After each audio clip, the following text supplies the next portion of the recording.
So hey guys, welcome back to my channel Read for Feed. So today we will discuss about candidiasis and I hope you all are safe and healthy. So let's just start. Let's feed your mind.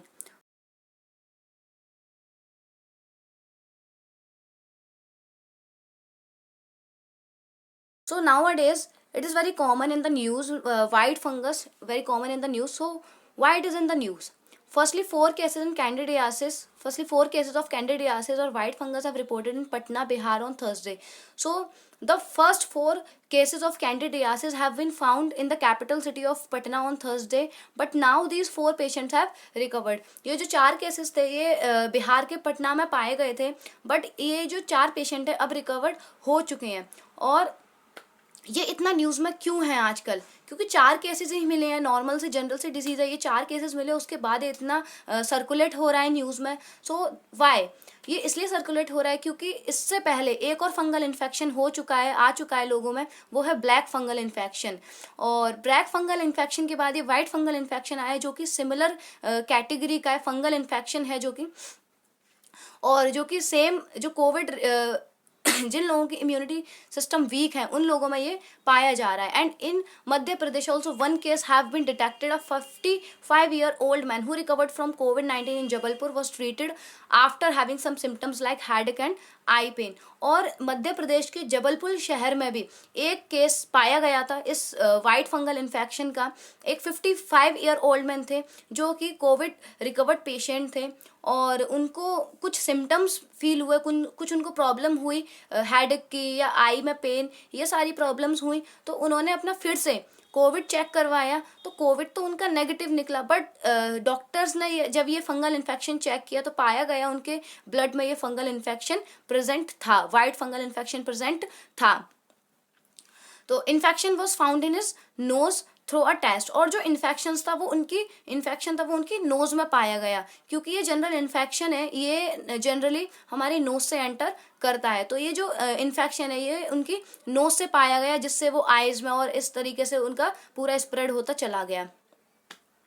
And it have similar properties like black fungus and have similar symptoms like Covid. अब लेकिन इसको detect करना, white fungus को detect करना थोड़ा सा difficult है. क्योंकि इसकी जो प्रॉपर्टीज है वो ब्लैक फंगस से थोड़ी सी सिमिलर है एंड जो उसके सिम्टम्स हैं वो कोविड से सिमिलर है. जैसे कि ब्लैक फंगस के कुछ बैक्टीरिया हैं वो सिमिलर हैं इसके वाइट फंगस के बैक्टीरिया से, और कुछ सिम्टम्स ब्लैक फंगस के हैं जो कि वाइट फंगस से सिमिलर है. एंड सेम ऐसे ही जो कोविड-19 के जो सिम्टम्स हैं वो वाइट फंगस से बहुत ज़्यादा सेम है. तो इसीलिए जब लोगों को वाइट फंगस हो रहा है तो लोग इसको कोविड-19 के साथ कंफ्यूज कर रहे हैं. उनको ऐसा लग रहा है कि ये कोविड-19 है, बट वो कोविड-19 नहीं होता है, ये होता है वाइट फंगस. कैंडिडियासिस और वाइट फंगस, ये वाइट फंगस होता क्या है? So candidiasis is a fungal infection caused by candida and a type of yeast. तो ये कैंडिडियासिस है, ये एक फंगल इन्फेक्शन है जो कि कैंडिडा एक बैक्टीरिया है उससे होता है. और जो कैंडिडा है it's a type of yeast. अब यीस्ट क्या होता है? Yeast is a single cellular organism. ये हमने पढ़ाई होगा, सिंगल सेलुलर ऑर्गेनिज्म जो अपने आप को मल्टीप्लाई कर लेता है. अपना generally present in the part of body like skin, mouth, throat and private parts. अब ये जो कैंडिडा जो बैक्टीरिया है ये हमारे जनरली बॉडी पार्ट्स में प्रेजेंट होता है, जनरली हमारे स्किन में, माउथ में, थ्रोट में एंड प्राइवेट पार्ट्स में ये प्रेजेंट होता है. ये क्या जैसे कि जनरली लोगों को माउथ इन्फेक्शन हो जाता है, जिन लोगों को बहुत ज़्यादा सीवियर डिसीज़ होती है उनके माउथ में देखा जाता है कि इनको इन्फेक्शन हो गया, किसी के इनके स्किन इन्फेक्शन हो जाता है, किसी के थ्रोट में इन्फेक्शन हो जाता है एंड किसी के प्राइवेट पार्ट्स में इन्फेक्शन हो जाता है. जैसे कि जो बहुत ज़्यादा सीवियर पेशेंट्स होते हैं उनमें bed sores are common. Bed sores आपने सुने ही होंगे, बैट सोल्स हो जाते हैं उनके. तो ये बैट सोल्स जो होते हैं वो इसी बैक्टीरिया के कारण होते हैं, इसी फंगस के कारण होते हैं. And it is more dangerous than mucormycosis और ब्लैक फंगस. और ये जो फंगस है, ये जो वाइट फंगस है ये बहुत ज़्यादा डेंजरस है. किससे? म्यूकोरमिकोसिस और ब्लैक फंगस. जो ब्लैक फंगस जो पहले आ चुका है ब्लैक फंगस उससे ज़्यादा ये डेंजरस है. And more affecting body parts are lungs, nail, skin, mouth, stomach, kidney, brain and private parts. और ये किन किन बॉडी पार्ट्स को ज़्यादातर अफेक्ट करता है? सबसे ज़्यादा अफेक्ट करता है लंग्स को, नेल्स को, स्किन को, माउथ को, स्टमक को, किडनी को, ब्रेन को एंड प्राइवेट पार्ट्स को ये सबसे ज़्यादा अफेक्ट करता है। And when immunity gets weaken it attacks rapidly. और जैसे ही हमारी इम्यूनिटी वीक होती है वैसे ये तुरंत बहुत जल्दी हमारे ऊपर अटैक करते हैं। और वैसे भी कोई भी डिजीज़ हो, कोई भी वायरस हो, कोई भी बैक्टीरिया हो, वो किस चीज़ का वेट करते हैं? वो वेट करते हैं कि कब किसी भी पर्सन की इम्यूनिटी वीक हो और कब हम उस पर अटैक करें, कब वो थोड़ा सा कमज़ोर पड़े और कब हम उस पर अटैक करें। ये तो और ऑब्वियसली सभी लोगों की टेंडेंसी होती है, तो ये बैक्टीरिया और वायरस तो कुछ अलग है नहीं है।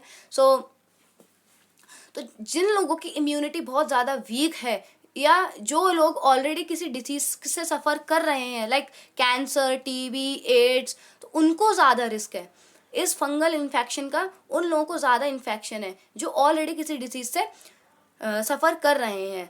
सो इम्यूनिटी को स्ट्रॉन्ग रखो ताकि ये इन्फेक्शन ना हो। So the cause of low immunity is continuously use of asteroid. अब हमारी इम्यूनिटी लो हो कैसे रही है? अभी हम देख रहे हैं कि ये वाइट फंगस, जितने भी फंगस है, जितनी भी न्यू डिजीज़ हैं, ये सारी कोरोना में ही क्यों निकल कर आ रही हैं? ये थी तो पहले भी, ऐसा नहीं है ये कोई न्यू डिजीज़ इमर्ज हुई है। ये न्यू डिजीज़ नहीं है, ये है तो बहुत पुरानी डिजीज़, बट ये पहले भी लोगों को होती थी, बट इसके जो केसेस होते थे बहुत ज़्यादा माइनॉरिटी में होते थे। बट अभी हमें ये कॉमनली हर किसी में देखने को मिल रहा है। तो कोविड के दौरान ही क्यों हो रही है? कोविड के दौरान इसीलिए हो रही है कि मोस्टली लोग कोविड से इन्फेक्ट हो रहे हैं और कोविड से इन्फेक्ट होने के बाद उनकी रिकवरी के लिए उनको एस्ट्रॉयड दिया जा रहा है, क्योंकि बिना एस्ट्रॉयड के उनकी रिकवरी नहीं हो पा रही है।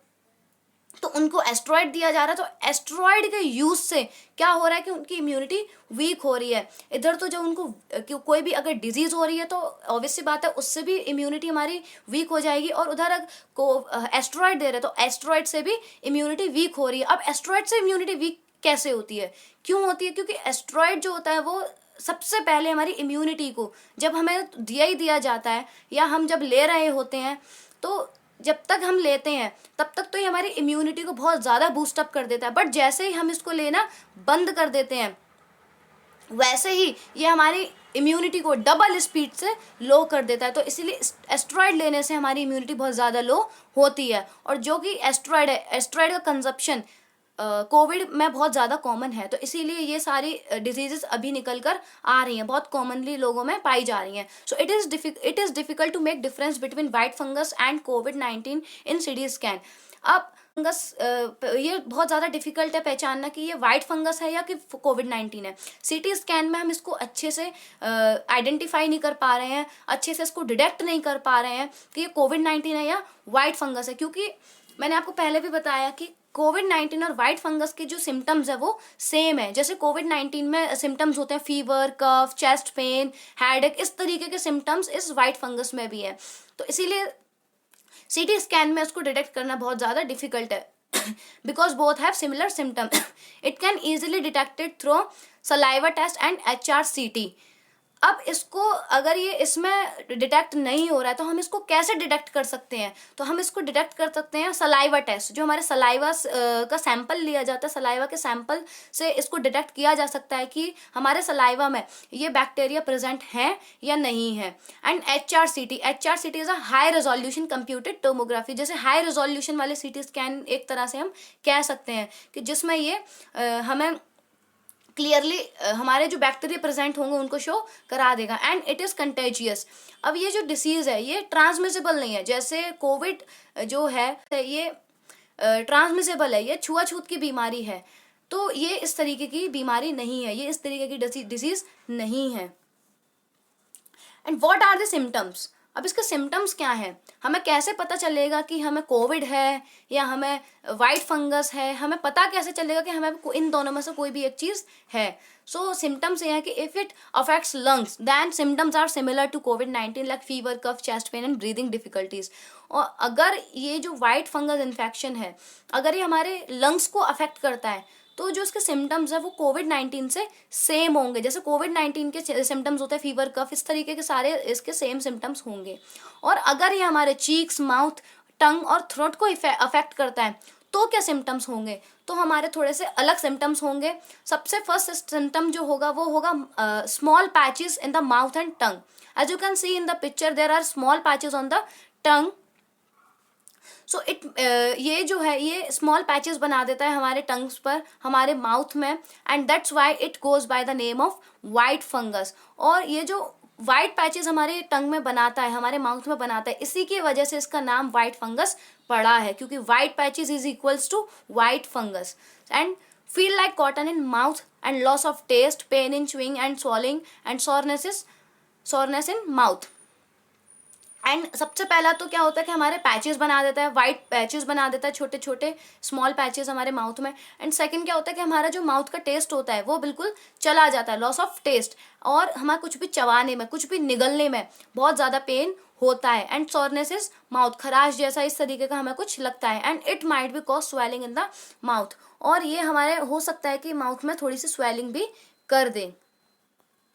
And if it affect nervous system, अब ये नर्वस सिस्टम को भी अफेक्ट करता है, और अगर ये नर्वस सिस्टम को अफेक्ट करेगा तो उसके क्या सिम्टम्स होंगे, उसके सिम्टम्स होंगे causes headache, dizziness and loss of memory.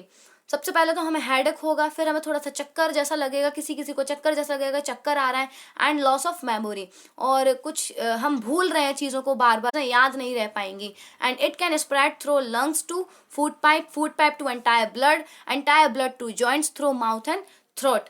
अब हम स्टार्टिंग जो होती है इसकी वो होती है हमारे माउथ और थ्रोट से या फिर नोज से। इन ये जो दो पार्ट्स हैं यहाँ से इसकी स्टार्टिंग होती है, और जब ये स्टार्ट होता है यहाँ से तो माउथ, थ्रोट और नोज से स्टार्टिंग होती है, और ये कहाँ जाता है, फिर ये आता है ये लंग्स में, फिर लंग्स से ये इफेक्ट करता है फूड पाइप को, फिर फूड पाइप से ये अफेक्ट करता है पूरे ब्लड को अफेक्ट कर देता है, और जब पूरे ब्लड को अफेक्ट कर देता है तो उसके बाद ये जॉइंट्स को भी अफेक्ट कर देता है। और जॉइंट्स को अफेक्ट करने से क्या होता है कि हमारे जॉइंट्स पेन होते हैं, हमारा बहुत ज़्यादा जॉइंट पे पेन होता है। खैर ये सारी जो कंडीशन है entire blood and joints, these are severe, ये वो सीवियर कंडीशन है।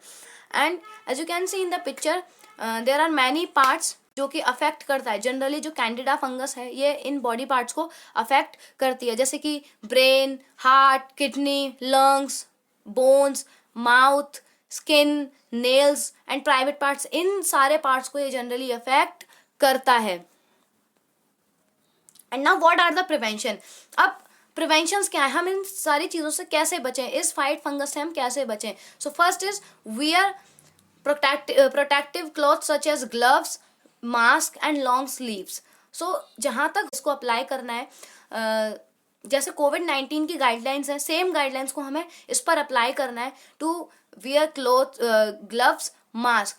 ग्लव्स एंड मास्क तो बहुत ज़्यादा असेंशियल हैं, एंड हो सके जितना उतना ही हमें लॉन्ग स्लीव्स कपड़े पहनने चाहिए। And keep your immunity strong by taking some prescribe medicine from doctor. और हमें अपनी इम्यूनिटी को थोड़ा स्ट्रॉन्ग रखना है, कुछ हेल्दी फूड लेकर के, या फिर हेल्दी फूड से इतना नहीं हो पा रहा तो कुछ प्रिस्क्राइब मेडिसिन, अपनी मर्जी से हमें कोई भी मेडिसिन नहीं लेनी है, क्योंकि हमें नहीं पता कि कौन सी मेडिसिन इस सिचुएशन में किस चीज़ पर कैसा इफेक्ट डालेगी। क्योंकि जब डॉक्टर्स को अभी तक कुछ क्लियर नहीं हुआ है, ज़्यादा कुछ क्लियर नहीं हुआ है, तो हम कैसे इस चीज़ का थोड़ा सा भी अंदाज़ा लगा सकते हैं। तो इसलिए डॉक्टर से प्रेस्क्राइब मेडिसिन को हमें लेना है, जो कि हमारे इम्यूनिटी सिस्टम को थोड़ा बूस्ट करेंगी, स्ट्रॉन्ग करेंगी। और second and the last is, हमें सबसे मेन, हमें हाइजीन, अपनी सराउंडिंग की हाइजीन को मेंटेन करके रखना है, साफ़ सफाई को मेंटेन करके रखना है। जितना हम साफ़ सफाई को मेंटेन करके रखेंगे हम उतना ही सेफ रहेंगे। So thank you guys for watching my video, and don't forget to subscribe my channel and stay safe and healthy, and most importantly wear mask and stay home. So bye bye.